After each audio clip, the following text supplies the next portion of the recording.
지금 노골적인 국민의힘의 시간 끌기로 많은 시민들이 분노를 하고 있습니다. 이거에 대해서 더 강하게 비판의 목소리를 내면서 각 지역구의 정치인들을 압박할 필요가 있는데요. 지금 국민의힘 탈당까지도 이어지고 있는 마당에 여전히 정신 못 차리고 깽판을 치고 있다고 보시면 됩니다. 실제로 지난 영상에서 말씀드렸듯이 권성동 씨 같은 경우에는 온갖 말도 안 되는 헛소리를 하면서 자꾸 시간을 질질 끌고 언플을 하고 사람들 막 귀찮고 헷갈리게 만들고 있는데요. 보시다시피 지난 영상에서 말씀드렸던 그 헌법재판관 임명 관련해서 헛소리들을 계속 늘어놓다가 이렇게 많은 비판의 목소리들, 한 기사의 댓글이 5천 개 넘게 달릴 정도로 역풍을 불러왔습니다. 어떤 얘기들을 하고 있나 간단하게 보면 한마디로 권성동 씨의 주장은 이렇습니다. 과거에 황교안 권한대행 시절 때도 그냥 그 헌법재판관을 추가로 임명한 게 아니라 탄핵소추안이 최종 인용된 후에 그리고 나서 헌법재판관을 임명했다.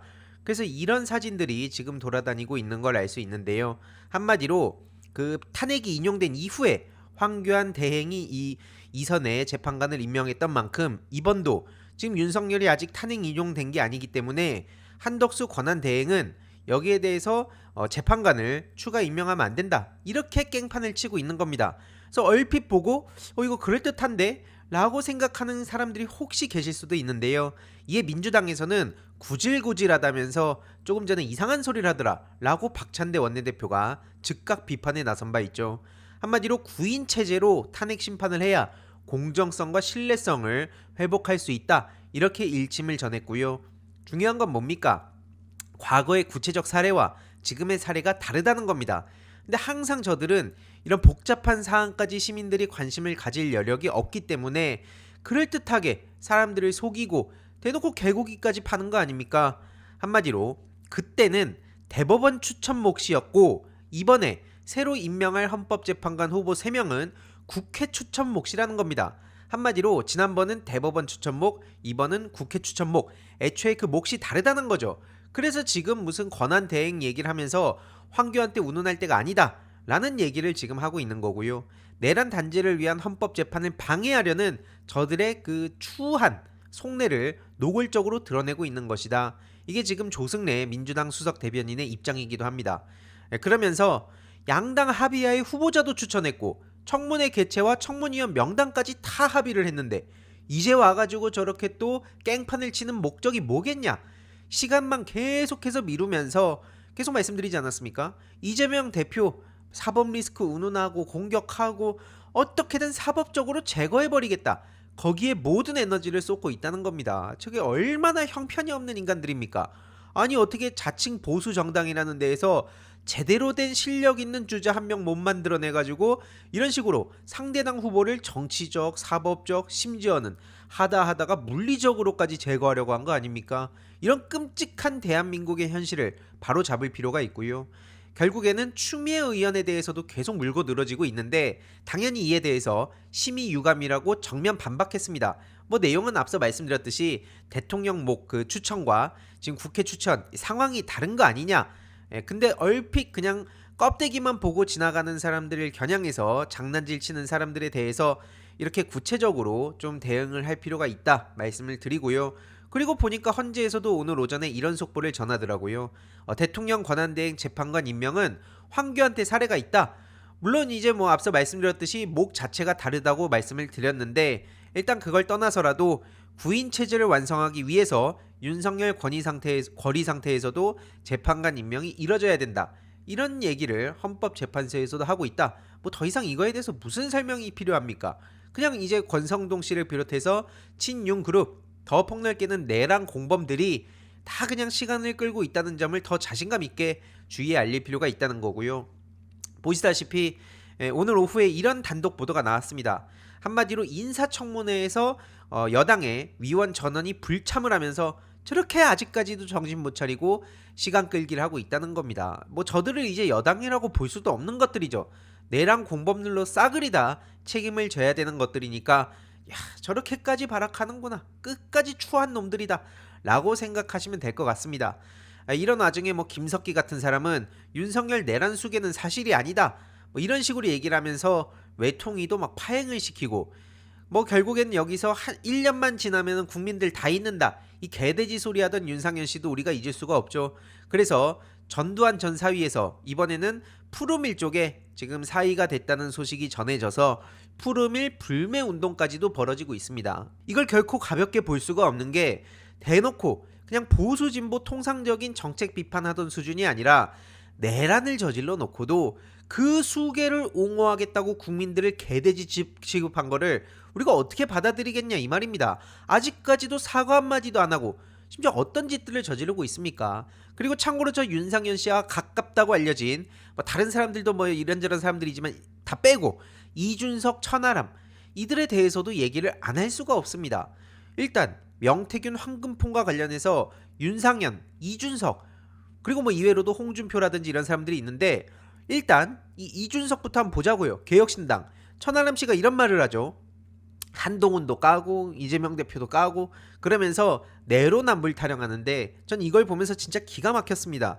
내로남불하면 오히려 이 사진이 떠오르지 않습니까? 도대체 무슨 이유로 저렇게 코 파고 삽질했는지 제대로 해명도 못 해놓고 이제 와가지고 또 갑자기 저렇게 양비론 펼치는 거 진짜 비겁하지 않습니까? 한때 논란 터져가지고 천하람이 모든 걸 갖고 있다는 얘기가 만천하에 나왔을 때 한동안 잠수를 타가지고 다 그 뒤에서 피하고 얼마나 치사한 짓거리를 저질렀는지 이런 문제들을 우리가 뻔히 다 지켜봤는데 그 시간이 얼마나 지났다고 튀어나와갖고 또 양비론을 합니까? 저게 도대체 뭐가 개혁적인 거고 뭐가 보수의 가치입니까? 도대체 뭐게 어떻게 저기에 젊음이 있다고 표현할 수가 있습니까? 그냥 구태 오브 구태인 겁니다. 그냥 마스크만 젊다고 젊은 사람이 아니고요. 젊은 정치하는 게 아니라는 겁니다. 실제로 그래서 제가 이런 글을 남긴 거고요. 명태균 황금폰 어떻게 생각하냐? 그리고 사법 리스크 운운하기 이전에 오죽하면은 이준석이라는 사람은 여태까지 뭘 하고 어떻게 살아왔길래 삽입 리스크라는 얘기까지 나오냐 지금. 그거에 대해서 혹시 알고는 있냐? 라고 되물었습니다. 당연히 이거에 대해서 누구도 대답을 못하고 있는 상황이죠. 그 이준석 본인이 얘기를 했어야 되는데 지난 몇 년간 모르는 척 계속 뒤로 밀어놓고 뭐 무슨 유튜브 보는지 알겠네요 하고 그냥 도망치고, 이런 걸로 봤을 때 다음 주에 김소연 씨가 폭로하는 게 또 어떤 내용인지 계속 지켜보면서 더 강하게 우리가 목소리 내야 된다고 보는 거고요. 앞서 말씀드렸듯이 명태균 때문에 날아까, 뭐 어설프게 간보다가 날아까, 심지어 뭐 개혁신당에 가 있다고 하지만 이건 누가 보더라도 국힘당과 같은 계열이죠. 그래서 이렇게 뭐 잠룡이네 뭐네 떠들고 있지만 대부분의 시민들은 뭐 좀 저렇게 사람들이 없냐 이런 얘기가 나올 수밖에 없는 겁니다. 심지어 무슨 뭐 한동훈 대표가 왔을 때 물병이 날아갔다, 뭐 정신병자다, 별 얘기가 다 오갔다고 하는데요. 계속 말씀드리지 않습니까? 국민들은 추위에 벌벌 떨면서도 우리의 생명과 안전을 위해서, 대한민국의 미래를 위해서 추운 겨울에도 거리에 나가가지고 대한민국을 지키자고 했는데, 저것들은 끝까지 내란을 인정하지도 않으면서 끝까지 탄핵 찬성한 사람들 색출해내고, 그리고 아직까지도 자기들끼리 권력 부스러기를 나눠먹는 짓만 하고 있고, 이러니까 저거는 보수 정당이라고 볼 수도 없는 것이고 저것들도 싸그리다 책임을 물어야 된다 라는 얘기가 나오는 겁니다. 이런 와중에 저렇게 아무 의미도 없는 황당한 소리들을 왜 자꾸 언론에 실어주는지도 모르겠는데요. 뭐 국민이 범죄자와 난동범을 대통령으로 만들겠냐 이런 식으로 얘기를 하고 있습니다. 다음 주제로 넘어가기 전에 희동이님들께 중요한 광고 하나만 전하고 가겠습니다. 바로 인터넷 비교원입니다. 무조건 써야 하는 인터넷, 휴대폰, 정수기 렌탈, 매월 나가는 요금 부담되시죠? 그 부담을 줄이기 위해 인터넷 비교원에서 준비했습니다. 인터넷 신규 가입 시 최대 48만원, 그리고 휴대폰의 통신사만 변경해도 추가 최대 30만원, 정수기 렌탈 시 최대 30만원, 무려 총 108만원의 혜택을 3년마다 받으실 수 있으니 약정 끝나셨다면 꼭 신청하시길 바라고요. 서울보증보험 8억 이상 보험 들어있는 튼튼한 법인 기업입니다. 든든하고 믿음 있는 서경석 씨를 모델로 한 인터넷 비교원은 23년 동안 현금 사은품 누적 983억 이상, 24년 8월 기준으로 가입자 60만 명이 넘은 만큼 많은 분들이 믿고 쓰고 계십니다. 안심하고 가입하셔도 되고요. 그리고 현금 사은품 혜택을 원하지 않는 분들 55인치 삼성 TV도 선택이 가능합니다. 1670-2521 상담 받으시거나 네이버에 인터넷 비교원 검색하시고 상담 신청하시길 바라고요. 상담 시 저희 알림이 황희도 채널을 말씀해 주시면 현금 비밀 혜택과 함께 웰세이브의 고함량 비타민 B 제품을 선물로 100% 증정하고 있으니까요. 꼭 저희 알림이 황희도도 말씀해 주시길 바랍니다. 저들은 이재명 대표를 빼놓고 무슨 말도 못하는 사람들 같아요. 아니 무슨 정치를 저딴 식으로 합니까? 그래서 지금 오죽하면은 국힘을 찍었던 사람들, 윤석열을 찍었던 사람들, 심지어 대구에서도 저렇게 현수막을 내걸고 쪽팔려서 못 살겠다, 이런 얘기까지 지금 나오고 있는 거 아닙니까? 얼마나 황당하면 이러겠습니까? 국민의힘 당원 안 하겠습니다. 이 내란 사태 이후에 8,000명가량이 지금 탈당을 했다는 거고요. 앞으로 그 움직임이 더 빨라질 수밖에 없는 겁니다. 특히 수도권과 책임당원의 탈당 움직임이 두드러졌다. 선출직 공직자 그리고 탄핵 불참에 대해서 반발하는 그런 목소리들이 사방에서 터져 나오고 있다고 보시면 됩니다. 그래서 이렇게 그 데이터까지 언론 보도를 통해서 전해지고 있고요.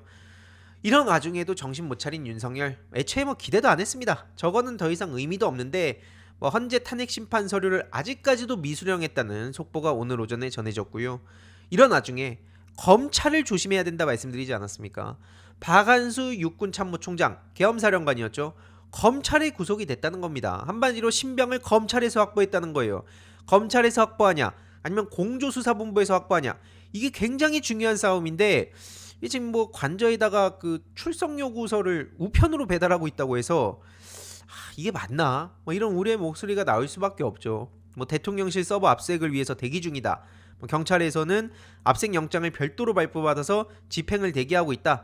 이런 입장을 내고 있는데 제발 부디 물론 이제 속도를 억지로 안 내는 건 아니겠습니다만 검찰은 지금 짜여진 대로 너무 착착착 빠르게 움직이고 있는 상황 아닙니까? 그러니까 이런 와중에도 윤석열 측은 이렇게 엄프를 하는 거죠. 법적으로 내란죄 고민을 안 하지만 수사는 대응하겠다. 얼마나 염치가 없으면 저런 식으로 또 엄프를 흘리고 있겠습니까? 게다가 박성재 법무부 장관도 안가회동을 인정한 날 핸드폰을 교체해버리고요. 비서실장 민정수석도 줄줄이 교체합니다. 이거 빼박으로 증거인멸 아닙니까? 아니 이게 민주진영에서 이런 일이 벌어질 리도 없지만 만약에 그랬다면 이렇게 줄줄이 교체했을 때 어떻게 되겠습니까? 바로 그냥 체포당하는 거 아닙니까? 증거인멸이나 도주의 우려가 있는 상황 아니냐고요. 특히 이건 노골적인 증거인멸이라고 볼 수 있는 거 아닙니까? 아무튼 지금 이런 상황에 공조수사본부가 빨리 움직여야 되는 거고요. 정치권에서는 저런 깽판을 대응해야 되는 거고요. 우리 시민들은 그럼 뭐를 하고 있냐? 탄핵하라 해서 이제는 파면하라 라고 구호가 바뀌었습니다. 그리고 어디로 가냐? 여태까지 국회에 있었지만 이제 헌재로 가는 겁니다. 촛불행동, 윤석열 즉각퇴진, 사회대기업 비상행동, 여기서는 이제 헌재로 가서 계속 목소리를 내겠다, 집회를 연다는 거고요. 특히 국회에서 우리 시민들이 이렇게까지 목소리를 낸 게 탄핵까지 만들어낸 거 아니겠습니까? 우리 시민들이 가지 않았더라면 지금 저 같은 사람들도 이렇게 방송을 할 수도 없을 겁니다. 이건 전부 다 그 정치인들, 특히 민주당의 그 철저한 계획과 전략적인 대응이 정말 중요했지만 가장 중요한 건 바로 우리 국민들의 힘이었습니다. 지금 헌법재판소 홈페이지에서 또 이런 사이버 전쟁이 벌어지고 있다. 보시다시피 10만 건 넘게 글이 올라오고 있습니다. 당연히 여기엔 탄핵에 찬성한다, 반대한다 이렇게 팽팽하게 맞서고 있는데 이게 어쨌든 헌법재판소를 계속해서 영향을 주려고 하는 거기 때문에 이런 문제의식을 가진 분들은 탄핵에 찬성한다는 스스로 자발적인 글을 남기시는 것도 중요해 보이고요. 실제로 저들이 무슨 감성팔이 얘기하고 개돼지 취급하고 이러는 것 자체가 얼마나 자기들의 세계에 갇혀 있는지를 이런 내용들이 보여줍니다. 한마디로 해외에서는 어떻게 한국은 이런 시위가 가능해? 아니 집회를 하는데 어떻게 쓰레기가 이렇게 정돈이 돼 있어? 라는 반응들을 보이는 것, 바로 머문 자리도 깨끗해야 된다고 생각하는 시민들이 자발적으로 심지어 자비를 들여서 종량제 봉투도 사고 쓰레기도 치우고 집회 끝나니까 또 쓰레기도 줍줍하고 가는 겁니다. 끝까지 완벽한 이런 시민의식, 해외에서는 다 불어하는데 정작 국내의 내란 공조범들은 뭐라 그럽니까? 내란 공범들은 저 사람들이 너무 과격해졌어, 민주당 그 과격한 거에 시민들이 선동당했어, 이따위 소리를 하고 있는 겁니다. 이런 걸 보고도 저런 말을 대놓고 한다는 것은 더 이상 이제 그 국민들과의 대화, 설득을 안 하겠다는 의미고요. 그 내란 동조범, 내란 공범으로 역사의 그 책임을 져야 될 순간이 올 겁니다. 참고로 유엔에서도 윤석열 탄핵 소추를 두고 한국 헌법제도의 힘을 신뢰한다라는 메시지를 보내고 있는 만큼 이 내란의 짐 세력들은 계속해서 고립되고 있다 말씀을 드리면서 우리는 우리들의 역할을 계속해서 해나가면 된다라고 생각합니다. 이와 관련한 추가적인 소식 계속 전해드리도록 하겠습니다. 재미있게 보셨다면 구독과 멤버십 부탁드립니다. 특히 멤버십 희동이님들께 정말 감사드린다는 점 다시 한번 말씀드리고요. 주위에도 널리 공유 부탁드리겠습니다.